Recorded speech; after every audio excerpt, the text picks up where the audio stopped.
Aguardar todo mundo entrar aqui, a gente continua, galera. Só um instantinho. Israel já fez o lanchinho já, Israel, para a glicose não descer? Tá show? Agora sim, hein? Agora Tava até de farol baixo aqui, rapaz.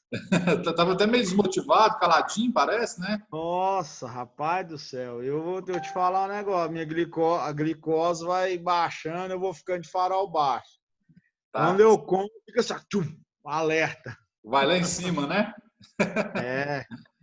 Não, é melhor assim, né? Porque quando ela sobe, eu tenho que meter goiada de insulina e é ruim, né? Pior, né? É melhor ficar controlando ali do baixo para o alto, devagarinho, né? Com paciência, né? Agora você viu a novidade aí, né? Tirei o colete, ó. Tirou o colete? Tirei, ó. Como é que tá a coluna? Graças a Deus, Fernando. Nossa, não tá aguentando aquilo lá mais, não. Tá tranquilo agora, 100%, sem dores? Tá. Não, ainda tô sentindo dor. Mas o meu médico disse assim que a minha evolução foi tão boa que nem cirurgia eu vou precisar fazer, que eu ia fazer uma cirurgia, né?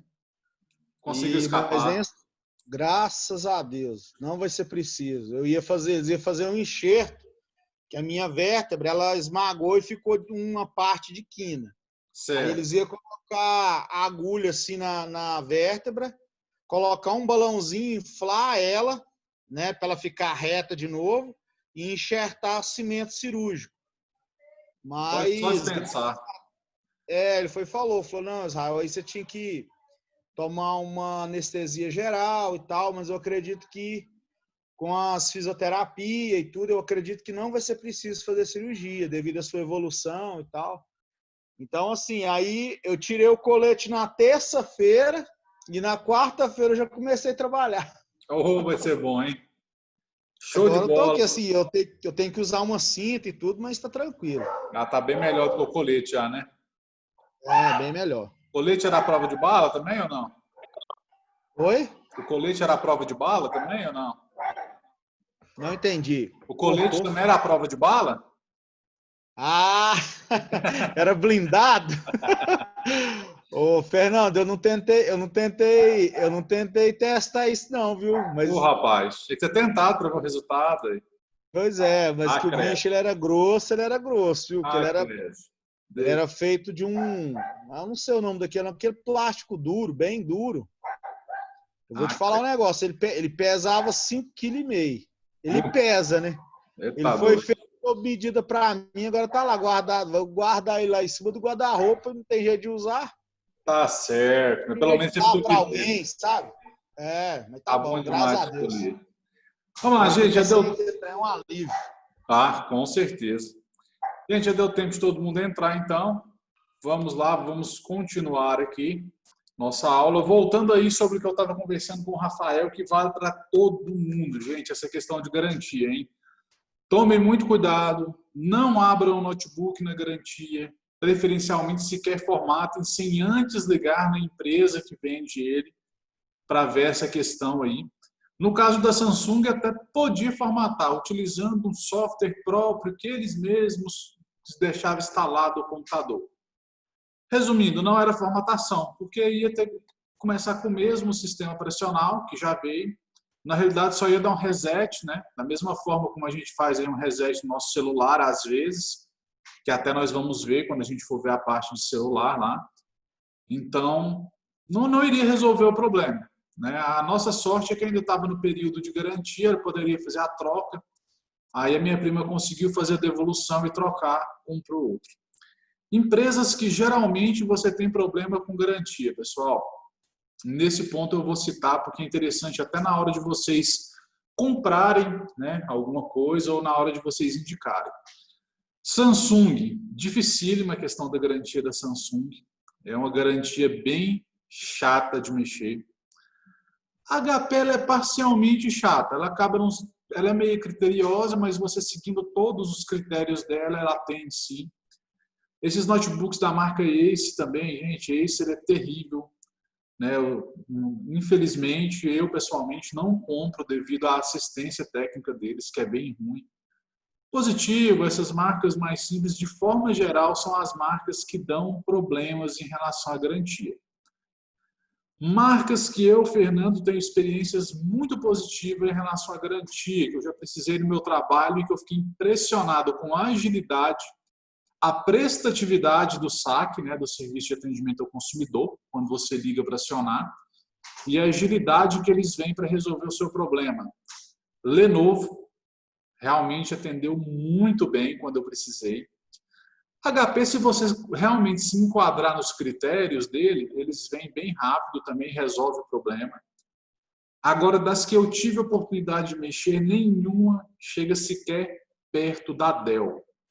A Dell é de impressionar o serviço de atendimento deles, a agilidade para fazer a troca. Eu estava com, se não me engano, 25 máquinas de um laboratório que estava com problema. Na realidade, meu colega que estava, ele que estava mexendo nessa parte. E essas máquinas todas dando problema, se não me engano, era problema na placa-mãe, né? Dando problema na placa-mãe. Pois o pessoal vinha e já trazia as placas-mãe, já trazia era completa, com processador, com tudo, e colocava no lugar, o computador ficava zero. Fazia uma atualização da BIOS e uma liberação que eles têm que fazer lá, fazia essa liberação e pronto, vida que segue. Então, é uma marca que eu sei que é mais cara do que as outras, a verdade é essa, e geralmente eu não compro marca, mas no caso da Dell especificamente eu compro marca sim, porque eu sei que se eu precisar eles vão dar um suporte. Inclusive, mesmo após acabar a garantia, se você tiver alguma dúvida, você liga e eles te atendem com uma prestatividade assim, muito grande, chega a ser assombroso. Então é uma marca que eu indico e assino embaixo. Alguém aí já teve alguma experiência ruim com garantia para estar compartilhando com a gente? Ou uma experiência boa? Fernando, eu tive experiência com a Positivo, péssima, péssima, péssima, que eu levei meu notebook para eles arrumarem, eles demoraram 2 dias e ainda me arrumou outro HD nele estragado, que Estragado, durou veja mais bem. 2 dias. É Aí, como eu falei, não tem como. Essas marcas aí, não. não sei se alguém já teve a oportunidade da Itautec também. Eu tive a prestatividade de fazer a garantia da Avel. Você já teve a oportunidade? Não, a Vel eu nunca utilizei, não. Nunca A Vel é precisei. muito bom. Parece a Dell, que é prestativo, rápido, só que infelizmente não é aqui perto de Patos. Então, como se diz, é aquele negócio, tem que mandar para eles poderem resolver, mas eles resolvem rapidamente, tanto é que eles pagam o transporte. Eu Isso, tive eles a pagam. oportunidade de eles pagaram o transporte e mandaram um outro notebook zero no lugar Justamente, ela só mandou o zero, hein? em alta velocidade. Eu tive também uma experiência com a Multilaser. A Multilaser foi periférico. Uhum. Nós compramos, eu mesmo um colega meu compramos um kit e mais um fone extra. E no caso, o fone extra veio estragado. E aí, como ele estava comprando, ele pegou e falou comigo assim, olha, eu te passo minha conta, eu estou trabalhando agora, você manda de volta na garantia. Eu fui e Pronto. mandei. Eles pegaram, mandaram outro fone de modelo diferente, melhor, mais caro, viraram pra gente e falaram assim, olha, desculpa, a gente não tem esse modelo, mas toma esse aqui, porque esse aqui é melhor, vai atender vocês da mesma maneira. Acabou que eu Justamente. fiquei com o fone. É onde ganha o Achei cliente, né? excelente. É onde ganha o É cliente. onde ganha o cliente. Tem algumas marcas que fazem isso, a Dell faz isso, a HP eu sei que também faz isso. Quando precisa da troca do produto em si e eles não têm do mesmo modelo, eles mandam um modelo superior. Né? Eles não ficam, tem esse aqui que é similar. Não, eles mandam um superior, que sempre vai ser melhor. Então, isso aí ajuda bastante, né, gente? A gente acaba tendo uma confiabilidade maior. Alguém tem mais alguma coisa aí para passar para a gente, garantia, compartilhar, gente? Ninguém mais nunca precisa de garantia? Vocês são sortudos demais. Uma das minhas funções, pessoal, né, na outra empresa que eu trabalho, onde que eu executo esse tipo de serviço, Lá eu dou manutenção em computadores e equipamentos eletrônicos de forma geral e eu sou especializado em impressoras. Gente, vocês não têm noção do que é garantia de impressora. É terrível, porque sempre eles colocam empecilho, sempre é porque você imprimiu mais do que um limite que eles tinham lá para garantia, mas que você nunca foi informado que tinha esse limite, né? Aí eles resolvem inventar, então, assim, é bem difícil. Até por esse motivo, veremos mais à frente do curso, estudaremos aí sobre o Código de Defesa do Consumidor, né? Para a gente saber onde que a gente pode bater o pé. Porque em alguns casos, com comércios, pessoal, principalmente comércio local, se a gente não bater o pé e não mostrar que entende mesmo do Código de Defesa do Consumidor, eles acabam passando a gente para trás. Vou dar um exemplo bem claro para vocês agora. Isso equivale para qualquer produto que você compre, mesmo que usado. Quando você compra numa loja, obrigatoriamente essa loja tem que te dar, no mínimo, os 90 dias de garantia. Eu tive a oportunidade de comprar um carro em uma garagem, e garagem eles falam o seguinte: a garantia é só do motor e da caixa de marcha. Comprei caladinho, já sabia que não era, mas para quem entra em debate à toa, né? Comprei, e não é assim, tem que dar garantia de tudo, tem que sair funcional o veículo, né?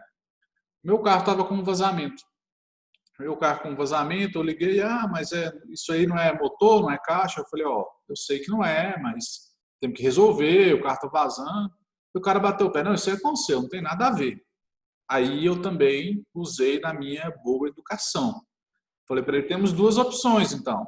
Você arruma, pede para me levar no mecânico da sua confiança, arruma e paga do seu bolso. Ou eu levo lá na Fiat, meu carro é um Gran Siena, eu levo lá na Fiat, onde o lugar é o lugar mais caro, vou fazer um boletim de ocorrência, entro no Procon e faço você pagar. O que você acha melhor? Adivinhe qual foi a resposta dele?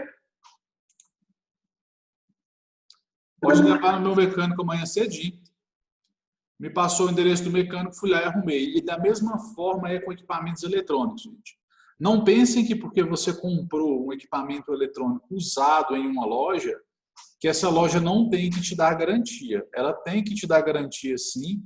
E não tem dessas conversinhas de, não, mas isso aí foi a sua energia que estragou a fonte, foi isso, foi aquilo. Não, a garantia vale da mesma forma. Não aceitem ninguém jogar a culpa para cima de você quando essa culpa não foi sua. Ok, gente? Ok. Bola para frente, continuando aqui, eu falei sobre retirar a fonte, que é importante a gente retirar se a gente achar necessário, né? No caso até do Rafael, ele mandou a foto aí, o computador limpinho, a fonte dele parecendo que estava na terra pura. Só que, como ele falou, está na garantia. Ele não pode abrir, porque se ele abrir de defeito, quanto é uma fonte dessa, Rafael?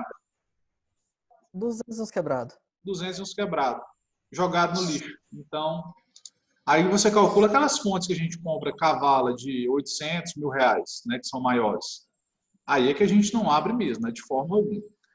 Então a gente faz a limpeza depois de tudo isso, das peças que foram retiradas, a gente faz toda essa parte aí, né, de limpeza.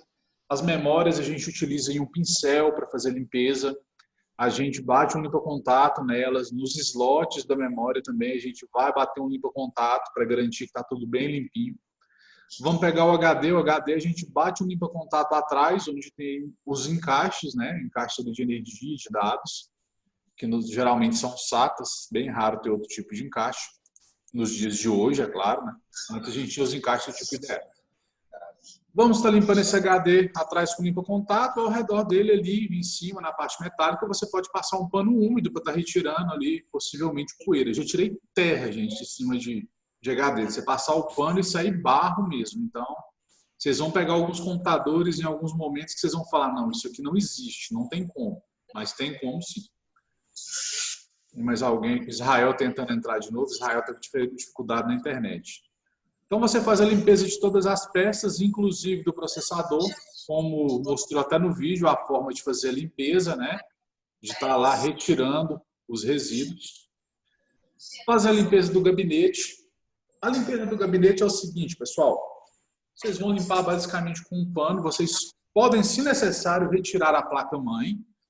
Se não acharem necessário, viu que não está muito empoeirado, está tranquilo, deixa a placa-mãe lá. Não precisa de tirar, não. Bate ali um limpa-contato atrás em todos os encaixes. né? Em todas ele é entrada de USB, né? Sua placa de vídeo, se ela for on-board, você bate ali na placa de vídeo on-board. Limpa todos os contatos, todas as entradas que você tem na placa. Se achar necessário, tira ela também. Se você for tirar, você tem que tomar cuidado o seguinte: os cabos que vêm da parte frontal do gabinete para a placa, eles têm uma ordem correta. Nós vamos aprender a testar essa ordem e saber utilizar de maneira correta em aula prática. Como vocês ainda não têm aula prática, não dá para mim passar muita coisa em relação a isso, o que que eu faço, até hoje eu faço quando é algum gabinete que eu vejo que tem algum encaixe que é diferente. Vai lá e tirar foto antes da maneira que estava para você encaixar tudo no local correto. Mas vocês vão ver que tem formas da gente fazer teste utilizando uma chave de fenda que a gente resolve isso.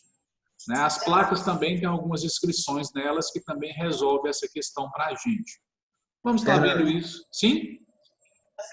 É tipo assim, ó, com a questão de queimar as peças, se pegar errado, é muito fácil queimar ou é um pouco difícil? Então você tem que vedar nada. Olha, é bem complicado nesse caso aí falar se é simples ou não. O correto é que você pegue com cuidado. Qual que é a forma que você pega na memória? Você pega ela pelas bordas. Você pega uma memória pelas bordas, você não pega ela no meio. Né? Por exemplo, vamos supor que meu celular é uma memória, eu pego ela aqui pelas bordas. Ó. Ou se não, tem um local no meio dela, exatamente no meio, que vocês vão ver que ela é diferente, que você pode pegar ali, que você também não vai queimar. Você não pode fazer isso aqui com a memória. Pegar ela parecendo um celular, um tablet, aí não dá. E você tem uma chance muito grande de você fazer uma descarga elétrica do seu corpo para ela. Fernando, mas eu vivo pegando memória e nunca tive problema. Ok, parabéns, você nunca teve problema. Mas em algum momento você pode ter. E se eu evitar, eu não vou ter. Então o que é melhor? Você evitar e garantir que não vai ter ou você ficar arriscando porque nunca teve problema? Evitar, Se né? pegar com a luva antistática? Você tem a luva antistática, que aí é outra questão. Aí você pode pegar mais tranquilo na memória, você não vai fazer descarga, não. Porém, eu sou um pouco receoso. Eu ainda pegaria com cuidado, da mesma maneira. Alguém ia fazer outra pergunta? Aquela pulseira antistática também é 100% garantia? 100% garantido é algo difícil da gente falar, né? 100% garantido é algo complicado, mas ela realmente funciona, ela realmente ajuda muito. Uma outra coisa que vocês podem fazer, que eu faço às vezes, você, antes de mexer numa placa, por mais que você vá tomar cuidado, vai em alguma janela da sua casa, do local que você está, que é uma janela metálica, coloque ali as suas duas mãos no metal ali, que você vai fazer uma pequena descarga assim. Ah, é a mesma coisa da pulseira? Claro que não. É a mesma coisa da luva? Claro que não. Mas, queira ou não, é uma técnicazinha suave que a gente pode estar utilizando. Independente de estar utilizando pulseira, de estar utilizando luva ou o que for, gente, peguem com cuidado, não custa você pegar da maneira correta, né? Vamos estar vendo as maneiras corretas em aula, mas a memória você pega pelas bordas. O HD é mais tranquilo, basta você não pegar em nenhum contato, né, de trás dele, nem no chip que tem por baixo, alguns têm um chip ali. Evitem, é bem tranquilo. Gravadora não tem problema. Placa de vídeo, peguem pelas bordas também, com cuidado. Tá? Placa-mãe, também pelas bordas e com cuidado. Processador, bordas e cuidado. Fonte de alimentação, se ela estiver fechada, você pode pegar ela tranquilo, não vai ter problema. A partir do momento que você abriu ela e precisou de retirar a placa da fonte para fazer reparo, aí você pega essa placa com cuidado. A gente vai ver também em aula prática, a gente vai fazer reparo em fonte quando for possível, viu? A gente vai abrir fonte, a gente vai trocar ali capacitor, fazer reparo de trilha, o que for possível ali, a gente vai estar fazendo também. Claro essas questões ou alguém ainda tem mais uma dúvida aí? Se tiverem, manda ver. Não, né? Então vamos trocar para frente. Se necessário, a gente tira a placa-mãe, então. Se não for necessário, nem o tiro. Processo de montagem, pessoal, isso aqui é uma forma que eu utilizo. É claro que, de repente, o Richard faça de outra forma, não significa que está errado, né? O Rafael faça de outra forma, não está errado. O Israel faz de outra, também não está errado. Eu costumo usar a seguinte sequência aqui que eu utilizo no dia a dia mesmo. Eu monto a placa-mãe, né? Aplico ali o limpa-contato nos slots dela depois que ela já está montada. Após montar a placa-mãe, eu já faço a montagem da fonte de alimentação, se eu tiver tirado. Faço a montagem ali, bem tranquilo, até porque eu tenho mais espaço ainda nesse momento. A partir daí, eu aplico o limpa-contato nas memórias, nas placas de vídeo, em alguma outra plaquinha que vocês tiverem, né? Seja em uma plaquinha USB, uma placa de áudio, offboard, vocês batem ali o limpa-contato, dá um instantinho para secar e coloca. Bate esse limpa-contato também nos slots, tá, pessoal? Faço montagem de HD e da gravadora, é bem tranquilo de montar na parte frontal ali, onde eles vêm. Coloco o processador, já é a parte mais delicada, essa aqui, ó, gente. Colocar o processador, aplicar a pasta térmica, né? E montar o dissipador e o cooler em cima. Vocês viram lá no vídeo que ele mesmo espalha a pasta térmica com uma colherzinha. Vocês notaram isso? Aham. Quem já aplicou aí pasta térmica faz dessa maneira também ou faz de forma diferente? Olha, eu prefiro gota. Você prefere gota, né? Eu também, o que eu faço? Eu coloco uma gota bem no centro do processador e quando eu venho com o cooler, né, com o dissipador de calor por cima, antes de eu apertar o parafuso, eu dou uma leve mexidinha para um lado e para o outro para ele fazer, para ele espalhar essa pasta térmica. Se você mexer um pouquinho com ele ali, vocês vão ver que ele vai espalhar, tanto que se você tirar na mesma hora, você vê que está totalmente espalhado e geralmente de maneira uniforme. No seu caso também é isso, nos AMD, Rafael? Idêntico. Idêntico, né?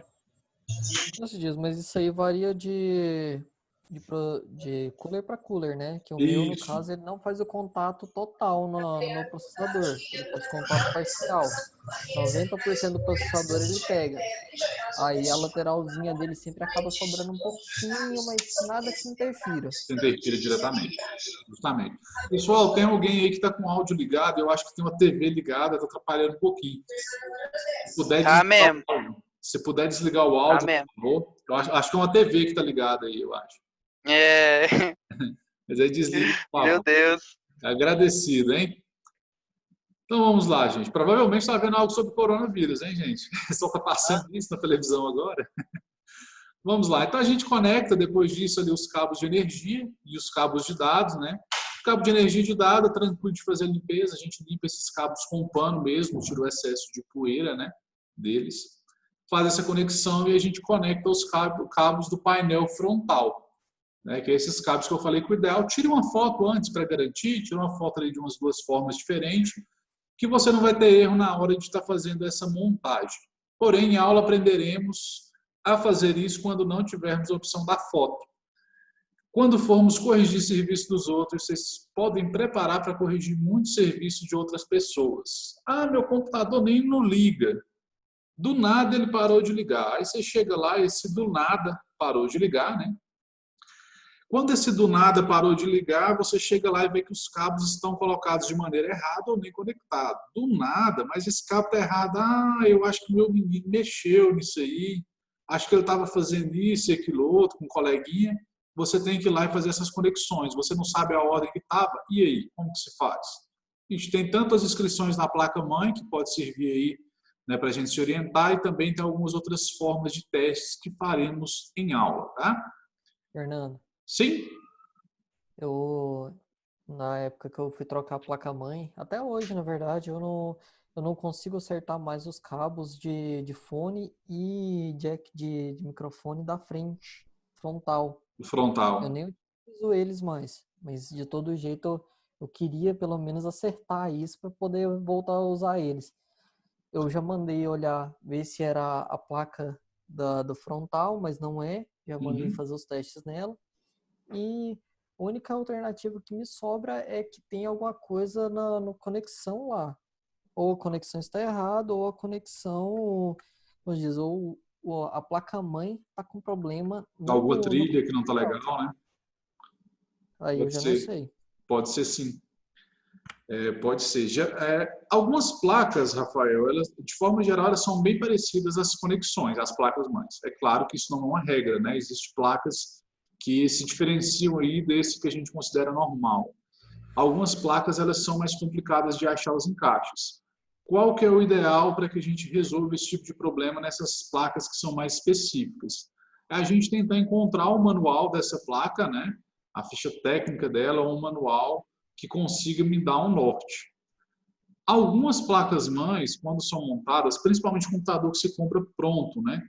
Ele vem com um adesivozinho, esse adesivo ele vem ali no fundo do gabinete te explicando a ordem correta de estar identificando isso, né? Te mostra a ordem certinho. Mas uma possibilidade é você tentar achar o manual dessa placa. Não sei se você tem já. Já tentei pelo manual, não deu. Não Mesmo consegui. pelo manual não conseguiu?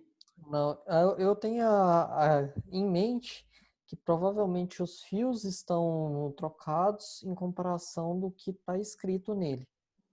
Entendi. Vem de uma forma no manual, mas na realidade é outro na placa, né? Realmente aí é algo mais complicado, Rafael. Esse caso seu é bem específico. De repente, quando a gente for ver essa parte em aula prática, se até lá você não tiver resolvido, você pode até levar a sua máquina, tá? A gente tentar resolver lá. Não, mas é tranquilo, é resolver mesmo, né? Não é fazer testes e usar ela aí, não. Pode ficar tranquilo, tá? Não, eu falo que ela é literalmente pesada. Só pela sua fonte eu já vi que ela é mais pesada mesmo. Só pela fonte em si a gente já vê. A fonte não julga tanto, porque o cooler sai para fora do gabinete. Ainda tem a placa de pesa meio quilinho. Isso é forte, você dá conta de levar? Vamos lá, pessoal. Dando a sequência lógica aqui para vocês, então. Me perdi um pouco no slide. Montar a fonte. Colocar o processador e aplicar a pasta térmica, é o que a gente já viu. Montar o dissipador e o cooler, né? Geralmente, quando você coloca o processador, já é o próximo passo. Insere a pasta térmica, faz a montagem desse dissipador, né, e desse cooler. Conecta os cabos de energia e os cabos de dados, né, que vem ali no seu HD, na sua leitora e gravadora de CD, você também tem cabos de dados ali. E a energia em todos os componentes da placa, né? Você precisa de conectar o cabo da placa, você precisa de fazer uma conexão ali que vai levar também energia para o seu processador. Então, você faz toda a conexão de energia. É bem bacana vocês terem uma atenção na hora de desmontar, né, para vocês saberem de onde veio, quando você não tem experiência, né? Porque você tendo essa atenção, com certeza você não vai estar errando na hora de montar. Muito difícil disso acontecer, tá? Tenho muita dificuldade, estou inseguro, tira foto, faz igual eu falei, tira umas 2, 3 fotos de tudo funcionando, que depois você usa aquela foto como parâmetro, viu? Conecta os cabos do painel, que é o que a gente falou. E é isso. Alguns problemas que podem surgir, pessoal. É claro que pode surgir uma infinidade de problemas quando a gente desmonta e monta novamente um computador, né? Pode surgir. Os mais comuns que eu vejo são o computador apitando, né? Ele fica apitando e não liga. Pode ser ausência de memória. Pode ser mau encaixe do processador. Ou pode ser o cooler do processador que está desligado, né? Cada máquina apita de uma maneira. Algumas o apito é o mesmo para esses 3 tipos de problema. As máquinas da HP, por exemplo, elas têm um sistema diferenciado. Para cada tipo de problema, ela dá uma sequência diferente de bip, né? Então, você escuta esses bips, você olha lá na ficha técnica da placa-mãe, no manual da placa-mãe, e você consegue identificar onde que é o problema.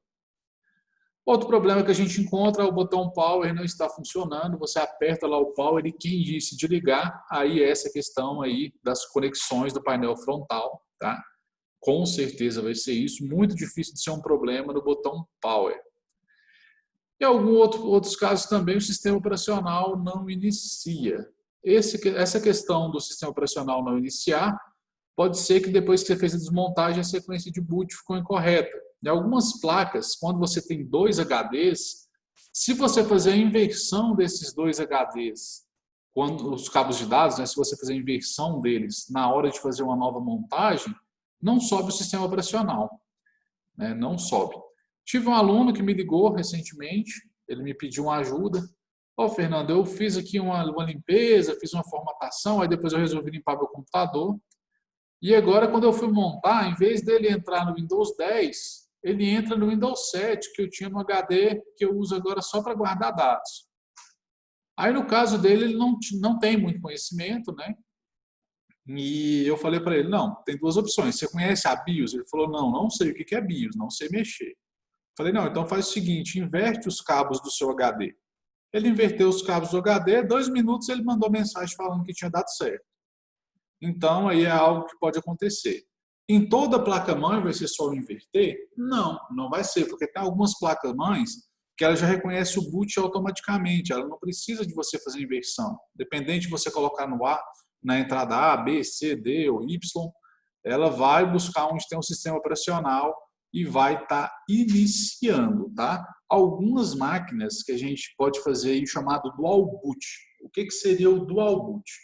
Você tem mais de um sistema operacional instalado e quando essa máquina for iniciar, ao invés dela já começar a carregar o Windows, Linux ou qualquer sistema que seja, ela vai te apresentar uma tela para que você selecione. Aí você seleciona, não, agora eu quero iniciar o Windows, agora eu quero iniciar o Linux. Então, temos a opção do dual boot também, que com certeza é algo que faremos em sala de aula, né, gente? Não vai ter como passar batida essa questão do dual boot. Alguém aí já utilizou ou utiliza dual boot? Eu vou ficar calado. Com certeza você utiliza, Rafael. Sua ficha te condena. Eu utilizei, não utilizo mais. Não utiliza mais. O que você achou e por que você não utiliza mais? Eu achei pesado por causa de ter 2 sistemas ao mesmo tempo, mas é aquela questão, costume com Windows faz com que a gente desista de utilizar outro sistema. Então eu simplesmente falei assim, não vou querer mais. Não tinha motivo para você, não tinha utilidade, né? Aí eu utilizei tanto com Linux quanto com Mac já, dual boot. Justamente. Né? E tem gente que fala que não tem como a gente rodar Mac em máquinas normais, né? Não preciso te falar mais nada, né? Já ficou entendido aí. Vamos lá, gente. Tem outra forma, pessoal, que a gente pode utilizar sem fazer o dual boot, por exemplo. Preciso de uma função agora que somente o Linux me atende, mas eu não tenho o Linux, né? Você tem programas que você consegue utilizar para que você suba o sistema operacional Linux de dentro do Windows, tá? Você tem alguns programas. Virtual. Como? Máquina virtual. Isso, você pode fazer máquinas virtuais. Vou trazer para o termo mais técnico, uma máquina virtual, né? Você pode fazer isso tranquilamente. Tem vários programas. De que você precisa para isso? Basicamente, você precisa do arquivo de instalação, como se fosse realmente formatar, né, o seu computador com aquele sistema, e você faz uma instalação. Você reserva uma parte do seu HD para instalar esse sistema operacional de forma virtual. Seu sistema não vai ser ele. Por exemplo, se eu tenho Windows, né, e eu instalo uma máquina virtual com Linux, né, eu uso esse sistema para subir o Linux, eu não tenho o sistema operacional Linux, eu tenho uma máquina virtual que eu consigo utilizar o Linux lá. É claro que não vai ter o mesmo desempenho do que se a minha máquina estivesse toda dedicada para utilizar o Linux, mas quando for necessário, digamos que é, entre aspas, uma gambiarra em alguns casos. Não é o ideal a gente utilizar o tempo todo, mas existe essa possibilidade. Como? Uma gambiarra básica para você acessar a Deep Web. Isso, uma gambiarra básica que muita gente utiliza aí. Pessoal, a aula rendeu muito. Iríamos falar aí um pouquinho sobre manutenção de sistema, que é algo bem básico mesmo sobre o Windows. Vamos ver na próxima aula. É básico, mas não dá para passar batido. Seria a gente dar uma manutençãozinha básica ali para o nosso sistema operacional ficar mais rápido. Limpeza de disco, desfragmentação, desinstalação de aplicativos, né? Não dá para a gente passar sem falar sobre isso. Tem um programinha aí que algumas pessoas não gostam de utilizar, que se chama CCleaner. Alguns já devem ter ouvido falar dele, que ele faz alguma limpeza aí, né? Ele serve para alguma coisa. A gente vai aprender a estar utilizando também. Formas da gente deixar aí o sistema operacional Windows um pouco mais funcional, um pouco mais rápido, sem ter que formatar.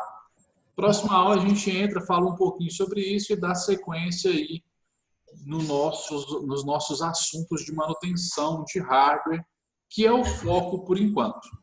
Alguém tem alguma dúvida sobre a aula? Pode falar?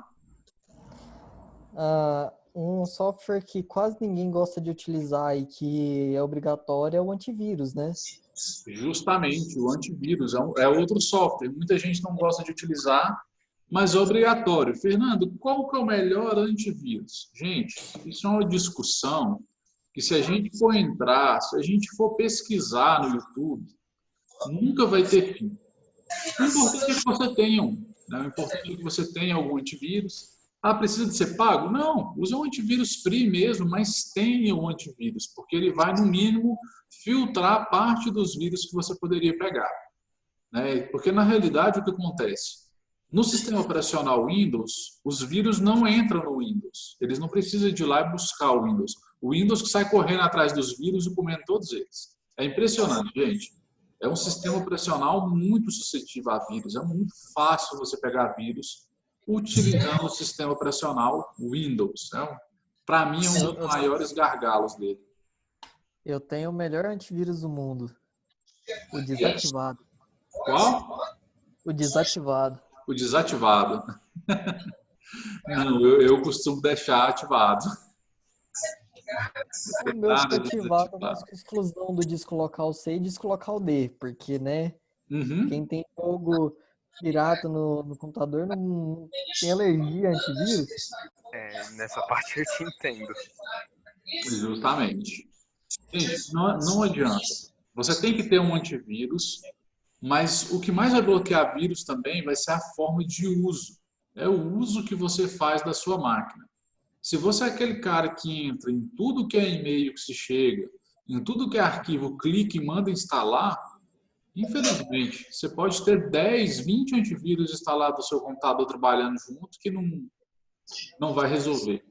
E até também é interessante falar, antivírus, quando você instala mais de um na sua máquina, geralmente eles dão conflito. Ao invés de melhorar, faz piorar, viu, gente? Faz reduzir o desempenho de segurança do computador. Fernando. Sim? Eu fiz um teste uma vez, coloquei 4 antivírus na minha máquina. Na época eu ainda tinha um notebook que eu usava para poder estudar e fazer as coisas. Certo. E eu coloquei e deixei durante 2 dias com 4 antivírus. Um comeu o outro enfesou com o outro, comeu o outro também. Sobrou no final o Avast AVG, o Avast foi com o meu sistema. Dessa forma, eles consideram que o outro antivírus da outra marca é um vírus. É demais, né, gente? É demais. Eu acho que as empresas fazem isso de maldade mesmo, para você já não usar o outro. Não, eu coloco o meu some o outro que já está lá. Pessoal, vou encerrar a aula então, já tá, o Zoom já vai derrubar a gente aqui em 1 minutinho aqui já. Tá? Agradeço a participação de vocês, de estar aí sempre trocando essa ideia, conversando. Né? A aula rende muito mais e a gente aprende muito mais dessa maneira, tá? Peço que todos continuem dessa maneira. Uma coisa que eu vou pedir para vocês, eu peguei mais turmas no Sebrae também de informática, então eu estou com dificuldade em relação a responder no privado. Então, vou pedir o seguinte, dúvidas, por favor, ou durante a aula, que é o momento que eu estou totalmente disponível para vocês, ou se não, coloquem no grupo lá, né, da turma, porque facilita para mim visualizar, né, para mim estar visualizando quando eu vejo o grupo da turma. E se for alguma questão que não é técnica, o próprio pessoal do CRA vê e responde vocês mais rápido. Combinado? Combinado. Beleza, então, galera. Vou estar finalizando. Ótima noite para vocês e até semana que vem. 1 minutinho, então, atividade pequena aí para vocês fazerem, hein? Vale chamada.